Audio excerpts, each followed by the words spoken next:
Assalamualaikum warahmatullahi wabarakatuh. Apa kabar keadaan kalian? Semoga baik-baik saja di sana. Alhamdulillah. Oke, hari ini saya akan menjelaskan tentang kebijakan pemerintah kolonial di Indonesia. Kebijakan bangsa Eropa apa aja sih? Coba Indonesia pada masa VOC, yang kedua Indonesia pada masa penjajahan Belanda pertama, Indonesia pada masa penjajahan Inggris, yang terakhir yang keempat Indonesia pada masa penjajahan Belanda yang kedua. Pemerintahan kolonial Belanda sejak VOC. Pemerintah kolonial Belanda yang pertama sejak VOC dibubarkan pada tanggal 31 Desember 1779, maka wilayah di Nusantara jatuh ke tangan pemerintah Belanda pada tahun 1800. Dan kedua, pada saat itu Belanda di bawah kekuasaan Prancis. Maka Kaisar Prancis yang bernama Napoleon Bonaparte mengutus adiknya Louis Napoleon untuk meminta Belanda, karena Nusantara dikenal dengan Hindia Belanda merupakan jajahan Belanda, maka secara tidak langsung Hindia Belanda berada di bawah kekuasaan Prancis. Untuk memimpin Hindia Belanda, Louis Napoleon mengangkat Herman Willem Daendels untuk gubernur jenderal Hindia Belanda pada tahun 1800 sampai 1811. Ini gambar atau wajah dari Herman Willem Daendels pada tahun 1808 sampai 1811. Kebijakan di bidang ekonomi. Yang pertama, memberlakukan pajak kontinten. Pajak ini dibayar dengan hasil bumi. Misalnya apa hasil bumi? Kayak pertanian, kayak beras, pala, cengkeh, begitu ya. Terus yang kedua, memberlakukan fair pledge leverage, penyerahan wajib hasil bumi dengan harga murah. Yang ketiga, memberlakukan Pringer Sales, tanam wajib kopi di Priangan.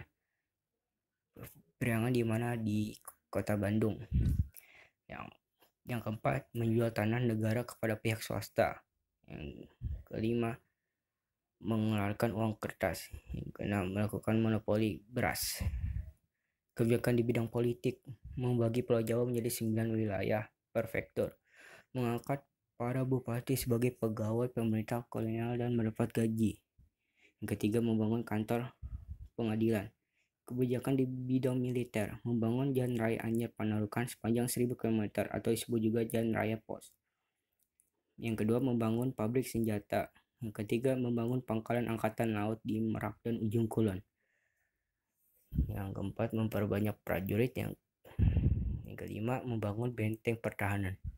Nah, ini peta ya dari Jalan Anyar sampai Panarukan. Itu ada Anyar, Cilegon, Batavia, Bogor, Bandung, Tegal, Semarang, Demak, Tuban, Surabaya, Probolinggo, dan Panarukan. Ya, ini gambar dari pergantian jalan pos atau disebut juga Jalan Anyar Panarukan pada masa kerja Rodi penjajahan Belanda. Kebijakan apa aja kebijakan Daendels? Kebijakan Daendels sangat memberatkan dan menyengsarakan rakyat Pulau Jawa, maka timbul perlawanan yang ada di sana. Kebijakan Daendels diketahui oleh pemerintah Belanda sehingga ia diganti oleh James yang hanya berkuasa sekitar 3 bulan. Yang ketiga, pada tanggal 11 Agustus 1811 datang serangan Inggris di bawah pemimpinan Lord Minto dan mendarat di Batavia. 4. Pasukan Belanda tidak mampu menghadapi serangan Inggris dan menyerah di daerah Tuntang atau Salatiga, Jawa Tengah. Yang keempat, pemerintah Belanda kemudian menyerahkan wilayah Indonesia kepada Inggris. Masa pemerintah Jan Willem Daendels pada tahun 1811. Tugasnya yaitu memperbaiki Pulau Jawa yang ditinggal Daendels. Yang kedua, memperkuat pertahanan Jawa untuk membendung serangan Inggris. Faktanya adalah tidak memiliki kecakapan sesuai yang diharapkan. Yang kedua, sangat mendapatkan serangan Inggris. James memilih mengungsi ke Semarang. Dan kapitulasi Tuntang yang pertama ditandatangani pada tanggal 18 September 1811. Yang kedua, Pulau Jawa diserahkan kepada Inggris. Yang ketiga, semua tentara Belanda menjadi tawanan Inggris. Isi perjanjian Tuntang pada tahun 1811. Yang pertama, Belanda menyerahkan kekuasaan atas Hindia Belanda kepada Inggris. Yang kedua, seluruh kekuatan militer Belanda di Asia Tenggara menjadi tawanan Inggris. Pemerintah Inggris di Indonesia pada tahun 1812 sampai 1816. Yang pertama adalah setelah berhasil mengalahkan pasukan Belanda, Lord Minto menugaskan Thomas Stamford Raffles sebagai gubernur IEC di Indonesia. Yang kedua, selama berkuasa di Indonesia, Raffles menjalankan kebijakan pemerintahan liberal seperti di India. Kebijakan Raffles ini disebut dengan Lander System atau sistem pemungutan sewa tanah. Kebijakan Raffles di Indonesia yaitu menerapkan sistem Lander atau sewa tanah dengan uang. Dan yang pertama, kebijakan bidang ekonomi. Yang A, penyerahan wajib kerja dihapuskan. Itu contohnya kerja rodi dihapuskan pada masa itu ya, Raffles. Yang B, rakyat diwajibkan membayar sewa tanah kepada pemerintah dengan uang.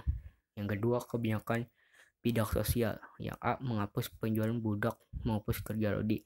Dan yang ketiga, kebijakan bidang politik atau pemerintahan, yaitu membagi Pulau Jawa menjadi 16 keresidenan. Yang kedua, penerapan sistem juri dalam pengadilan. Dan yang terakhir, ketiga, pada bupati dijadikan sebagai pegawai pemerintahan Inggris. Terima kasih, cukup sekian ya atas materinya. Mohon maaf bila ada kesalahan. Wassalamualaikum warahmatullahi wabarakatuh.